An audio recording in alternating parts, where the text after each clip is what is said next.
otetaan tuosta. Oi, kaulan. Mä siis pesen nämä tissit. Ja meillä oli puhetta, että mikä se tissi on. Tisseissä tarkoittaa, että se on sekä utareet että vetimet. Nyt kun mä oon pessyn ne on puhtaat ja sit maito rupeaa laskeen niihin. Kun mä otan koneenlypsyllä, niin mä yleensä otan semmoset esisuihkeet, että mä näen, että se maito on hyvää.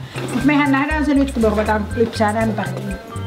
Mä en niinku... Joo. Eli etusormi peukku. Ei mutta kun nyt mä laitan rasvaa, niin sä voit myös riusuttaa tätä vedintä pitkin sormia. Se on toinen tapa lypsää. Koita kumpaa vaan. Joo. Mutta toi näyttää ihan kun sä vaan tekisit näin. Niin säkin teet. Aha, no niin. Täällä niinku lupsuu, mutta mitään ei tapahdu. Joo, sä lypsät. Sä otat kiinni näistä vetimistä. Ja mukavasti puristat. Ei niin kuin rystyset valkoisena nappisesti puristat.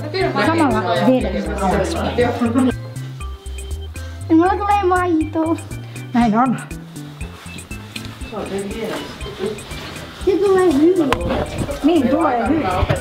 Sä oot pieni tyttö, niin se on kiva, että sä saat sen hyvin.